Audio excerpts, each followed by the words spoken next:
मैं अपनी बीवी से शदीद नफरत करता था और बीवी को तलाक देना चाहता था, लेकिन अब्बा ने मुझे सख्ती से तलाक देने से मना किया हुआ था। एक दिन अब्बा काम से दूसरे शहर गए तो मैंने पीछे से मौके का फायदा उठाते हुए बीवी को दूध में जहर मिलाकर पिला दिया और घर में शोर मचा दिया कि मेरी बीवी हार्ट अटैक से मर गई है। जब मैं बीवी को कब्र में दफनाने लगा तो अचानक कब्र के अंदर से आज मैं 6 साल के बाद अपने घर लौटा था। जैसे ही घर में दाखिल हुआ, ना सलाम ना दुआ, अब्बा ने आगे बढ़कर मुझे गले लगा लिया, गले में हार डालकर बोले, पुत्र शादी मुबारक हो। जब से तेरे आने की तारीख पता चली थी, मैं और तेरी माँ तेरी दुल्हन ढूंढ रहे थे और हमने सोचा था कि जैसे ही तू हवेली में कदम रखेगा तेरी शादी समरीन बेटी के साथ कर देंगे। अब्बा तो खुशी से बता रहे थे मगर मेरा तो दिल जैसे धड़कना बंद हो चुका था। मैं सोच भी नहीं सकता था कि अब्बा इतना बड़ा फैसला मुझसे पूछे बगैर ले लेंगे और वो भी बिना किसी पेशगी इतला के। अब अपनी खुशी में भूल गए थे कि मैं 21वीं सदी का पढ़ा लिखा नौजवान हूँ। मैंने वो हार गले से उतार फेंका और गुस्से से पैर पटकता हुआ अंदर आ गया। हवेली में बजने वाला ढोल बंद हो गए और अब्बा की खामोशी भी इस बात का पता दे रही थी कि इन्हें मेरी नागवारी का पता चल चुका है। थोड़ी देर गुजरी थी कि मेरे कमरे में रफ्ता रफ्ता मेरे खानदान के बुजुर्ग जमा होने लगे। सबसे आगे मेरी माँ थी। बेटे, ये तूने क्या किया है? तू जानता है मेरी इस घर में इज्जत तेरे रवैये से मशरूत है। तो अगर ऐसा करेगा तो लोग क्या कहेंगे कि मैंने तेरी ये तरबियत की है। अम्मा ने अपनी ब्लैकमेलिंग शुरू कर दिया। अम्मा, ये कोई तरीका है? मैं पढ़ा लिखा बालिग नौजवान हूँ, आपने मुझसे पूछे बिना मेरी शादी तय कर दी, मुझे बताया तक नहीं। ये कहाँ का इंसाफ है? मैं तकरीबन चला रहा था, बेटे मैं कुछ नहीं जानती, लेकिन अगर तू अपने बाप की बात नहीं मानेगा तो मुझे यहाँ एक पल नहीं रुकने देगा। इस उम्र में तलाक लेकर मैं कहाँ जाऊंगी बेटा, मेरा कुछ तो ख्याल कर। और अगर आज तूने मेरी बात नहीं मानी तो मैं तुझे कभी माफ नहीं करूंगी, अपना दूध नहीं बख्शूंगी तुझे। अम्मा ने ये कहते हुए चादर मेरे पाँव में रख दी और इनके आंसू मेरे जूते पर गिरने लगे। मुझे शर्म आने लगी कि मैं कैसा बेटा हूँ, अपनी माँ को अपने पाँव में जलील कर रहा हूँ। अम्मा, ऐसा मत कहो, मान लूंगा तुम्हारी बात, लेकिन एक शर्त पर कि मैं इस हवेली में एक दिन नहीं रुकूंगा। इस शादी के बाद मैं यहाँ से चला जाऊंगा। बेटे, तूने जो सोचा है वैसा ही होगा, अभी इनकार मत कर। निकाह के लिए मौलवी आ गया है, मेहमान बाहर बैठे हैं। तूने इनकार कर दिया तो हमारी नाक कट जाएगी बेटे, फिर मैं कहाँ जाऊंगी? तेरा बाप तो परेशानी से मर जाएगा मगर मुंह से कुछ नहीं बोलेगा। मान जा बेटे। मेरी माँ माथे को चूम रही थी। मैंने खामोशी से निकाह के लिए रजामंदी का इजहार कर दिया। अब्बा तो अब भी खुश हो रहे थे कि चलो जैसे भी सही, मैंने निकाह के लिए हाँ तो कर दी। थोड़ी देर के बाद मौलवी साहब आए, मेरे दस्तखत लेकर चले गए। मैंने कहा कि बंधन में बंध चुका था और अब रस्म दुनिया निभाने को मुझे दुल्हन के कमरे में भेज दिया गया। रात के 10 बजे होंगे। मुझे ना जल्दी सोने की आदत थी, ना ही मुझे गांव के रस्म और रिवाज की समझ आती थी। मैंने देखा वो लड़की सर झुकाए मेरे बिस्तर पर बैठी मेरा इंतजार कर रही थी। इसकी ये अदाएं देखकर मुझे सख्त गुस्सा आ रहा था। मेरे ख्यालों में मनाहिल का चेहरा और मेरी रूह में मनाहिल की आवाज बसी हुई थी। मैं इसे किसी पल भूल भी नहीं सकता था। वो शहर में रहते हुए मेरी रूह तक उतर चुकी थी। मैं और मनाहिल साथ पढ़ते थे और शादी करने का इरादा रखते थे, मगर मैं क्या जानता था कि गांव की हवेली में कदम रखते ही मैं एक रिश्ते में बन जाऊंगा। खैर, मैंने किसी से कुछ ना कहा। मैं जानता था कि मैं आजाद हूँ, अपना फैसला खुद कर सकता हूँ और किसी पर तो मेरा रौब नहीं चल सकता था। ये लड़की जिसकी वजह से मैं इस मुसीबत में फंसा था, इसे तो सजा दूं। दिल में सोचा, उठो, यहाँ से नाटक करने की जरूरत नहीं, कपड़े बदलो और वहाँ नीचे अपना बिस्तर बिछाकर सो जाओ। खबरदार, जो तुमने कभी मेरे पास भटकने की कोशिश की, ना तो मैंने अब तुम्हें अपनी बीवी तस्लीम किया है और ना मुझसे ऐसी कोई उम्मीद कायम रखना। मैं किसी और से मोहब्बत करता हूँ और उसी से शादी करके रहूंगा। मेरी जिंदगी में तुम्हारी कोई हैसियत नहीं। मैंने सख्ती से कहा। वो मेरी बात पर किसी किस्म के रद्द अमल का इजहार किए बिना उठकर खामोशी से सोफे पर बैठ गई। इसने अपना बिस्तर बनाया और इत्मीनान से सो गई। मुझे इसका सुकून से सोना भी नागवार गुजर रहा था। मैं चाहता था कि मैं इसे ज्यादा से ज्यादा असियत दूं ताकि इसे समझ आए कि मीर अली से शादी करने की सजा क्या है। मगर जब सुबह मेरी आंख खुली तो सारा कमरा साफ था। इसने चूड़ियां वगैरह बड़े सलीके से रख दी थी। अपने कपड़े तब्दील करके एक काली सी चादर ओढ़ी वो मेरे पास ही बैठी थी, जबकि इसने अपना बिस्तर भी समेट कर रख दिया था कि किसी आने वाले शख्स को अंदाजा ना हो जाए कि हमारी दरमियान क्या चल रहा है। मैंने इसकी सूरत देखी तो वो बहुत खूबसूरत थी, मगर एक लम्हे के लिए इसकी हुस्न में खोकर मैं दोबारा अपने हवासों में लौट आया। तुम क्या समझती हो, तुम अपनी इन अदाओं से मुझे अपना बना लोगी? ऐसा सोचना भी मत। मेरे दिल में सिर्फ और सिर्फ मनाहिल है, मैं कभी इसे भूल नहीं सकता। तुम जो मर्जी कर लो। इस जैसी ऐसी नहीं हो सकती। मैंने इसके दिल पर वार करते हुए कहा। इसकी आंखों में हल्की सी नमी उतरी तो जैसे मेरे दिल को सुकून मिला। मैं उठकर फ्रेश होने चला गया। वापस आया तो वो भी तैयार हो चुकी थी। बिलाशबा वो खूबसूरत लग रही थी। गुलाबी जोड़े में वो बहुत ही हसीन लग रही थी, मगर मैं इसे हर तरह से नजरअंदाज कर रहा था। मैंने इसे एक नजर देखा और बिना इसे कुछ कहे दरवाजे से निकल गया। वो भी मेरे पीछे पीछे नाश्ते की मेज पर आ गई। सब हमें शादी की मुबारकबाद देने लगे। वो भी एक दिन की दुल्हन की तरह शर्मा रही थी। मैं इसके रवैये से ये जान गया था कि वो सबको ये बताने की कोशिश कर रही है कि हम दोनों के दरमियान सब कुछ बहुत अच्छा है, मगर मैं किसी की परवाह नहीं कर रहा था, बल्कि मैं तो वापस शहर जाने के बारे में सोच रहा था। मनाहिल का फोन रात को आया था। मैंने इससे अपनी शादी के बारे में कुछ ना बताया। वो पहले की तरह ही बात कर रही थी। वो नहीं जानती थी कि मेरी जिंदगी में कितनी बड़ी तब्दीली आ गई है, मगर इससे ज्यादा देर छुपना मुमकिन नहीं था। वो मुझे बार बार शहर बुला रही थी। नाश्ता वगैरह करके मेहमानों से फारिग हुआ तो वलीमे का फंक्शन शुरू हो गया। वलीमे को और बाकी शादी के रसूमात को मुकम्मल होने में 2-3 दिन लग गए थे। 2-3 दिन बाद जब हंगामे ठंडे हुए तो मैंने शहर जाने के लिए अपना बैग बांधना शुरू कर दिया। अपनी तैयारी मुकम्मल करके मैं अब्बा जान को खुदा हाफिज कहने आया तो वो बड़े इत्मीनान से बैठे थे। कहाँ जा रहे हो बेटा? इन्होंने गहरी नजर मेरे बैग पर डालते हुए कहा। अब्बा जान, आपने कहा था कि मैं इस लड़की से शादी कर लूं। शादी तो मैंने कर ली है, मगर मेरे यहाँ रहने का कोई जवाब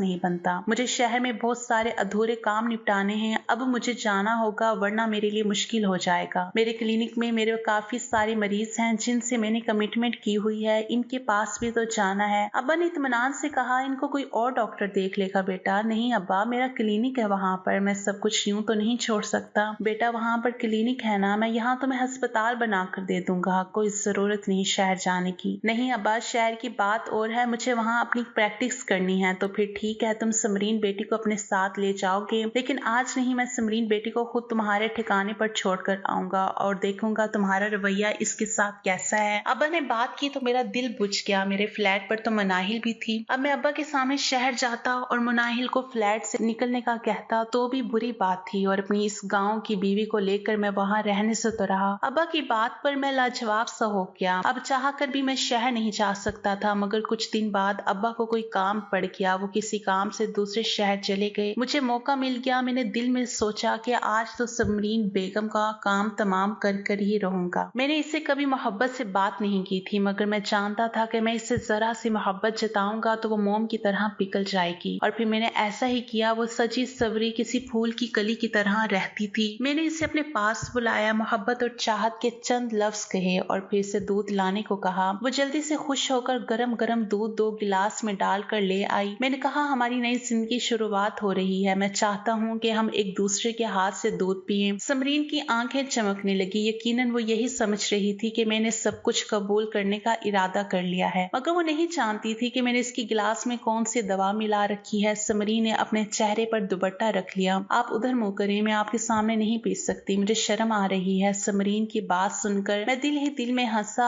आखिरी बार शर्मा लो, इसके बाद तुम किसी को नजर नहीं आओगी, मैंने दिल में सोचा और दूसरी तरफ मुंह फेर लिया। थोड़ी देर बाद समरीन ने अपना हाथ मेरे सामने किया। इसका मतलब था कि समरीन दूध का गिलास खत्म कर चुकी है। मैंने समरीन से मोहब्बत भरी बातें की और कुछ लम्हे गुजरने के बाद समरीन की तबीयत खराब होना शुरू हो गई। ये सब कुछ मेरे मंसूबे के ऐन मुताबिक हो रहा था, मगर इसके बावजूद भी समरीन परेशान नहीं थी। वो आहिस्ता आहिस्ता जमीन पर लेटी चली गई। इसके पेट में शदीद दर्द हो रहा था और फिर समरीन की आंखें बंद होने लगी। मैंने आगे बढ़कर इसे हिलाया, मगर इसकी सांस रुक चुकी थी। जब मैंने देखा कि मेरा दिया हुआ जहर काम कर गया तो दरवाजा खुला और सबको चींख चींख कर इकट्ठा कर दिया। सब लोग मेरे कमरे में जमा हो गए। कोई समरीन को हिला रहा था। मैंने सबको पीछे कर दिया और कहा, इसे हार्ट अटैक आया है। जब मैं इसे चेक करने लगा तो सबको कह दिया कि दूर हटो, इसे हाथ लगाने की कोई जरूरत नहीं। इसे बहुत खतरनाक बीमारी लाहक थी जिसकी वजह से इसकी जान चली गई। तुम लोगों में से जो भी इसे हाथ लगाएगा अपनी मौत को दावत देगा। मैंने सबको डरा दिया। सब लोग मेरी बात पर यकीन करते थे क्योंकि मैं खुद एक डॉक्टर था। जाहिर है मैं जो भी बात कहता इन लोगों को यकीन आ जाता। अब्बा जान तो अभी तक दूसरे शहर से नहीं आए थे। वहां से आते वक्त इन्हें तकरीबन 8-10 घंटे लग जाते। तब तक मैंने इन लोगों से कह दिया कि अगर समरीन की लाश को मजीद यहाँ रखा गया तो हो सकता है कि इस पूरी हवेली में वबा फैल जाए, इसलिए बेहतर है कि हम इसे जल्द अज जल्द दफना दें ताकि बाद में कोई बदमज़गी ना हो। मेरी बात पर सबने इत्तेफाक किया और समरीन को दफनाने लगी। मेरे दिल में कोई मलाल नहीं था, मैं बस मनाहिल के सपने देख रहा था। जानता था कि शहर जाऊंगा तो वो मेरा इंतजार कर रही होगी। लोगों के सामने भी मजलूम बना रोने का नाटक कर रहा था। कभी उदास होता तो कभी समरीन के चारपाई के पास बेबसी से बैठ जाता। औरतें मुझे देखकर हमदर्दी कर रही थी कि 2 दिन की दुल्हन इसके साथ ना रही और इसकी जिंदगी ने वफा ना की, मगर मैं दिल ही दिल में मुतमईन था। जानता था कि समरीन की मौत के बाद मेरी जिंदगी कदरे आसान हो जाएगी। अब्बा ने इसे तो मेरे सर पर मुसल्लत कर दिया था, मगर मैंने अपनी चालाकी से इसे जान छुड़ाने में कामयाब हो गया था। थोड़ी देर के बाद समरीन का जनाजा उठाने का वक्त आ गया। हवेली में गोया ग्रहम मच गया। अब्बा के आने से पहले ही मेरे कहने के मुताबिक समरीन को दफनाया जा रहा था। मैं दिल ही दिल में खुश हो रहा था। खैर, बाकी सब मेहमानों से फारिग होने के बाद मैं अपनी अम्मा के पास आ बैठा। अम्मा के रो रो कर आंसू खुश्क हो चुके थे, जबकि मेरी बहन तो समरीन की पक्की सहेली थी। वो उसे याद करके रो रही थी। इन सब में अगर कोई खुश था तो वो मैं था। सब मेहमानों से फारिग होने के बाद मैं अपने कमरे में आ गया। मैंने अपने कमरे को कुंडी लगाई और सुकून की सांस ली। खुदाया तेरे शुक्र, मेरी इस चुड़ैल से जान तो छुटी। अब मैं जाकर मिनाहिल से शादी करूंगा और इसे बताऊंगा कि मैंने इसके लिए कितनी बड़ी कुर्बानी दी है। अपने हाथों से अपनी बीवी को जहर दिया, अपने हाथों से इसे दफन किया। मैं शैतानी हंसी हंसने लगा। हंसते हंसते मेरी नजर अपने बेड पर गई तो ये देखकर मेरे पांव तले से जमीन खिसक गई कि वहां कोई और नहीं, सफेद कपड़ों में मलबूस समरीन बैठी थी। दिल सोचने लगा कि कहीं समरीन की रूह मुझसे बदला लेने तो नहीं आ गई। मैं दरवाजा खोलकर भागने ही वाला था कि समरीन ने मुझे आवाज दी, बहुत खुश होना तुम मुझे मारकर। फिक्र नहीं करो, मैं समरीन ही हूँ, इसकी रूह नहीं। समरीन ने ये कहकर मेरे सर पर बम फोड़ दिया। समरीन, तुम यहाँ, तुम जिंदा हो?